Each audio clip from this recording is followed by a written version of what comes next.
Hello friends, welcome back to కాస్ట్ల cricket. ఒకవైపు బ్యాటింగ్లో బ్లాస్టింగ్ చేస్తారనుకున్న ఎస్ఆర్హెచ్ టాప్ ఆర్డర్ ఫెయిల్ అవుతుంది.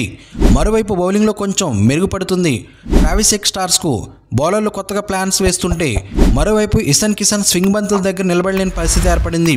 ఆ వీక్నెస్ని గమనించిన బౌలర్లు దాన్ని ఓ ఆయుధంగా మార్చేశారు.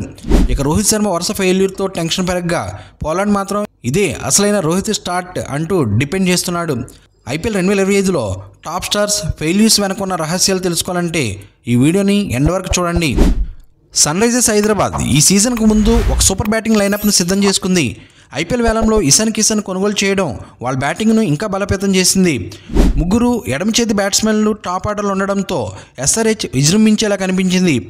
మొదటి మ్యాచ్లో రాజస్థాన్ రాయల్స్పై 6 వికెట్ల నష్టానికి 286 పరుగులు చేస్తూ తమ దాటిని చూపించింది. అందులో కిషన్ ఒక్కడే 106 పరుగులతో నాట్అవుట్గా నిలిచాడు. అయితే ఆ ఇన్నింగ్స్ తర్వాత కిషన్ ఫామ్ పూర్తిగా పడిపోయింది. 3 సార్లు సింగిల్ డిజిట్ స్కోర్లు నమోదు చేశాడు. ప్రత్యేకంగా స్వింగ్ మరియు సీమింగ్ బంతుల ముందు అతని బలహీనత మరింత బయటపడుతుంది. అపోనెంట్ బౌలర్లు దీన్ని పూర్తిగా వాడుకుంటున్నారు. బంతి స్వింగ్ కానీ లేదా సీమ్ మూవ్మెంట్ కానీ ఉన్నప్పుడు కిషన్ తీవ్రంగా ఇబ్బంది పడుతున్నాడు. 2024 నుంచి ఐపీఎల్ అతను 5 సార్లు అవుట్ అయ్యాడు. అన్ని బంతులు గుడ్ లెంగ్త్లో పడ్డవే. అలాగే ఇక ట్రావిస్ హెడ్, అభిషేక్ శర్మ కూడా ఇదే సమస్యను ఎదుర్కొంటున్నారు.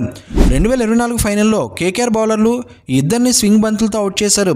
ఇటీవల కోల్కతా బౌలర్ వైభవ్ అరోరా కూడా ట్రావిస్ హెడ్ను అదే విధంగా అవుట్ చేశాడు. ఇప్పుడు ఎస్ఆర్హెచ్ టాప్ ఆర్డర్పై బౌలర్లు ప్రత్యేక ప్రణాళికలు వేసుకుంటున్నారు. మరి ఇలాంటి స్వింగ్ బౌలింగ్కు ఎస్ఆర్హెచ్ ఎలాంటి ప్రతిస్పందన ఇస్తారు? మీ అభిప్రాయాలు కామెంట్ రూపంలో మాతో పంచుకోండి. Sunrisers Hyderabad batting boom లేదా బస్ట్ అన్న విధానంలో ముందుకెళ్తున్న ఈ జట్టు ఇప్పుడు వారికే కొత్త ప్రశ్నలతో సవాల్ ఎదురవుతుంది. ఇటీవల మ్యాచ్లో కోల్కతా నైట్ రైడర్స్పై ఎస్ఆర్హెచ్ 120 పరుగులకు ఆల్అవుట్ అవడం వాళ్ళ అసలైన బలహీనతను బయటపెట్టింది. బ్యాటింగ్ ఫెయిల్యూర్ నుండి బయటపడలేకపోతుంది. అదేవిధంగా బౌలింగ్ విభాగంలో కూడా ఎస్ఆర్హెచ్కు చాలా కాలంగా సమస్యలు ఉన్నాయి. ఈడెన్ గార్డెన్స్ పిచ్పై ఇద్దరు కెప్టెన్లు Pat Cummins, Ajinkya Rahane pitch బాగుందని, స్పిన్నర్లకు అనుకూలంగా ఉంటుందని చెప్పిన మాటలు అక్షరాలా నిజమయ్యాయి. కానీ అసలు మ్యాచ్ మారిపోయింది. తొలి 3 ఓవర్లోనే ఎస్ఆర్హెచ్ స్కోర్ 9 పరుగులకే 3 వికెట్లు. ఇది ఫ్రాంచైజీ చరిత్రలోనే చెత్త ఆరంభాల్లో ఒకటి.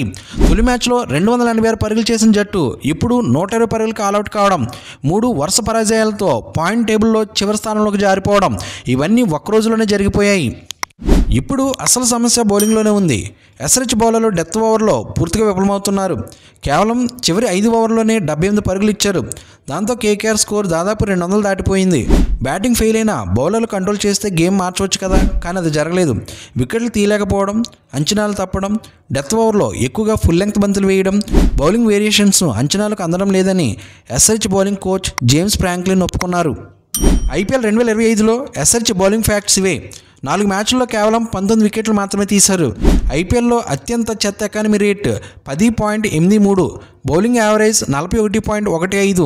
ఇవే గత సీజన్లోనూ ఎస్ఆర్హెచ్ని వెంటాడిన బలహీనతలు. కానీ అప్పుడు బ్యాటింగ్లో విరుచుకుపడడంతో సమస్య కనిపించలేదు. ఇప్పుడు బ్యాటింగ్ ఫెయిల్ అయ్యేసరికి బౌలింగ్లో లోపాలు ఓపెన్ అయ్యాయి. బౌలింగ్ విభాగం ఎలా ఉంటే బ్యాటింగ్ బూమ్ లేదా బస్ట్ మీదే పూర్తిగా ఆధారపడడం ప్రమాదమే కదా.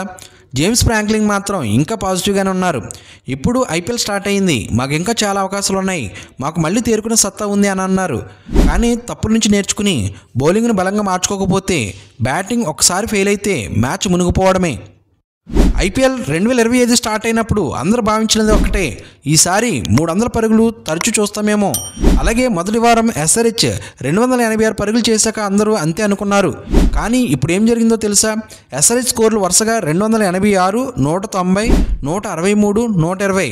మాటల మీదే కాదు, బ్యాటింగ్పై ఆధిపత్యం చూపించే ట్రావిస్ హెడ్ కూడా కేకేఆర్ బౌలర్లు షాక్ ఇచ్చారు. సన్ రైజర్స్ ప్రారంభ మ్యాచ్లో 286 పరుగులు చేసి సంచలనం సృష్టించింది.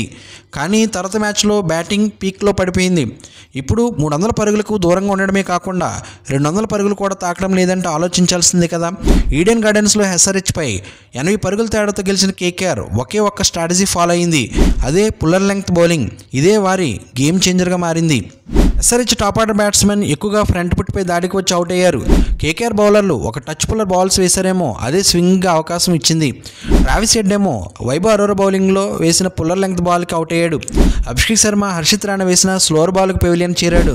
అదేవిధంగా ఇషాన్ కిషన్ మళ్ళీ అరోరా బౌలింగ్కి అవుట్ అయ్యాడు. కానీ అజింక్య రహానే చేసిన క్యాచ్ టాప్ క్లాస్. అలాగే నితీష్ రెడ్డి, రసెల్ వేసిన లెంగ్త్ బాల్ను నరేన్ క్యాచ్ ఇచ్చి అవుట్ అయ్యాడు. ఇలా టాప్ 4 వికెట్స్ ఇలా పడిపోవడంతో ఎస్ఆర్హెచ్ ఇన్నింగ్స్ పూర్తిగా కుప్పకూలింది. ఇదిలా ఉండగా సంజయ్ బంగార్ చెప్పిన మాటల ప్రకారం బ్యాట్స్మెన్ మీటింగ్ 5 నిమిషాలు ఉంటుంది, కానీ బౌలింగ్ మీటింగ్ గంటన్నర జరిగింది. ఒక్కో బ్యాట్స్మెన్పై ఎలా బౌలింగ్ చేయాలో ప్లాన్ ఉంటుంది. మహమ్మద్ సిరాజ్ గుజరాత్ టైటన్స్ తరపున పవర్ ప్లేలో ఇదే పుల్లర్ లెంగ్త్ బాల్స్తో 3 వికెట్లు తీశాడు. Travis head and Abhishek Sharma అంటే ట్రావిస్ హెడ్ కాంబో శుభారంభం తర్వాత వరుసగా డౌన్ ఫాల్కి వెళ్ళిపోతున్నారు. ఎందుకంటే బౌలర్లు ఆ జట్టుపై ప్రత్యేక ప్రణాళికలతో రంగంలో దిగుతున్నారు. ఎస్ఆర్హెచ్ టాప్ ఆర్డర్ ఇప్పుడు 1 డైమెన్షనల్ హిట్టింగ్ పద్ధతిలో ఆడుతుంది. దానికి పర్ఫెక్ట్ కౌంటర్ ఇవ్వడమే ఇప్పుడు ప్రత్యర్థుల టార్గెట్. ఈసారి బౌలర్లే గేమ్ను మార్చేస్తున్నారు. మార్క్ బౌచర్ మరియు బంగర్ ఇద్దరు ఒప్పుకుంటున్నారు. బ్యాటింగ్ పిచ్ల మీదే ఆట జరిగిన బౌలర్ల స్కిల్స్ స్ట్రాటజీస్ టాప్ క్లాస్లో కనిపిస్తున్నాయి. ఎస్ఆర్హెచ్ ఇప్పుడైనా అప్రమత్తం కాకపోతే 300 స్కోర్ పక్కన పెడితే కనీసం 150 స్కోర్ కూడా దాటదని వాళ్ళ అభిప్రాయం. ఇదిలా ఉండగా ఐపీఎల్ 2025లో రోహిత్ శర్మ ఫామ్ గురించి చాలామంది డౌట్స్ పడుతున్నారు. 3 మ్యాచ్ల్లోనూ ఘోరంగా ఫెయిల్ అవడంతో ఆయనపై విమర్శలు పెరిగిపోతున్నాయి.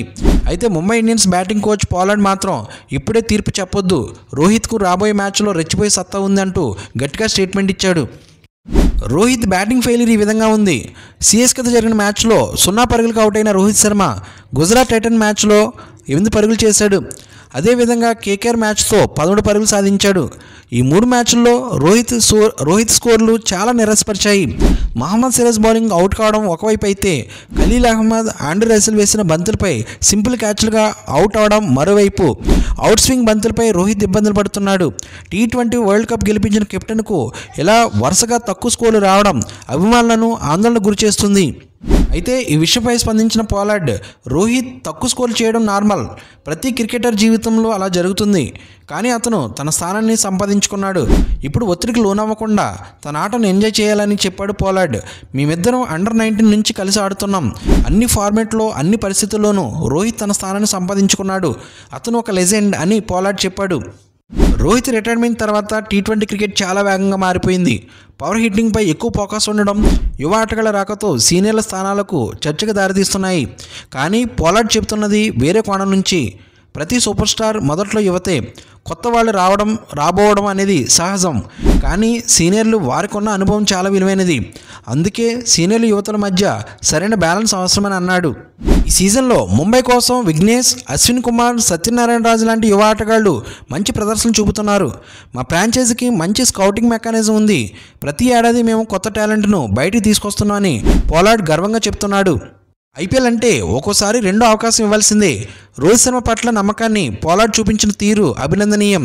ఫ్రెండ్స్, రోహిత్ శర్మ మళ్ళీ ఫామ్లోకి వస్తాడని మీరు భావిస్తున్నారా? అయితే మీ అభిప్రాయాలు కామెంట్లో తెలియచేయండి. ఫ్రెండ్స్, ఈ వీడియో నచ్చితే లైక్ చేయండి.